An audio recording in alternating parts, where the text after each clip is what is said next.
दोस्तों इस वीडियो में अपन बात करने वाले हैं डॉक्सीसाइक्लिन दवा के बारे में।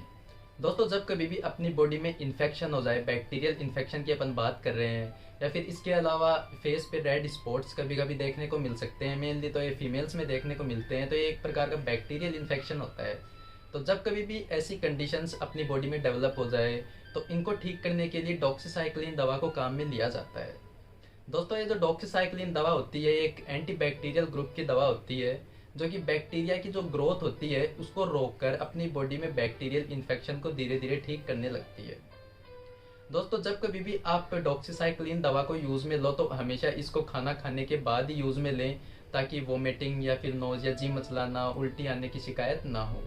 एक बात और जरूर ध्यान में रखें कि जब कभी भी आप कोई भी एंटीबायोटिक दवा यूज़ में लो तो उसके साथ में कभी भी मिल्क प्रोडक्ट्स जैसे छाछ हो गई, दूध हो गया, दही हो गया, ये कभी भी काम में ना लें, क्योंकि ये क्या होता है कि इसके एब्जॉर्प्शन में इंटरेक्शन करते हैं एंटीबायोटिक दवा के बारे में। तो जब कभी भी आप एंटीबायोटिक दवा यूज़ में लो तो मिल्क प्रोडक्ट्स को यूज़ में बिल्कुल भी ना लें। अब बात कर लेते हैं दोस्तों इसके कुछ साइड इफ़ेक्ट्स के बारे में।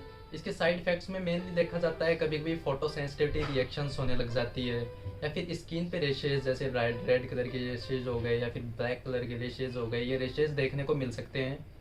इसके अलावा डिक्रीज एपेटाइट, भूख कम लग सकती है, या फिर वोमिटिंग वगैरह आ सकती है, या फिर जी मचलाने का मन हो सकता है। ये कुछ इसके साइड इफ़ेक्ट्स देखने को मिल जाते हैं।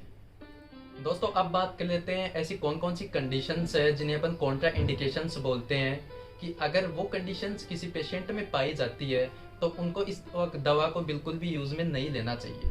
जिसमें इंक्लूडेड है जैसे अगर कोई लेडीज़ है वो प्रेग्नेंट स्टेज में है तो उनको इस दवा का बिल्कुल भी यूज़ में नहीं लेना चाहिए। इसके अलावा कोई लेडीज़ है वो लैक्टेटिंग स्टेज में है, लैक्टेटिंग मतलब बच्चे को दूध पिलाने वाली स्टेज में है, तो उनको भी इस दवा को बिल्कुल भी यूज़ में नहीं लेना चाहिए। और अगर लें तो हमेशा डॉक्टर के प्रिस्क्रिप्शन से यूज़ में लें और प्रिकॉशन से यूज़ में लेना चाहिए। इसके अलावा अगर कोई पेशेंट है जिसके लीवर फेलियर की या फिर किडनी फेलियर की शिकायत है तो उनको भी ये दवा बिल्कुल यूज़ में नहीं लेनी चाहिए।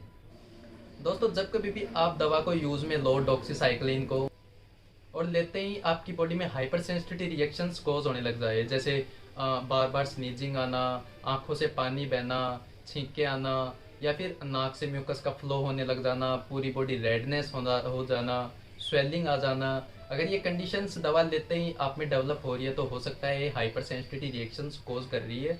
तो इस कंडीशन में आप दवा को कंटिन्यू बिल्कुल ना करें, हमेशा दवा को तुरंत वहीं पे होल्ड कर दें और अपने जो कंसल्टेंट डॉक्टर होते हैं उनसे जाके कंसल्ट जरूर करें।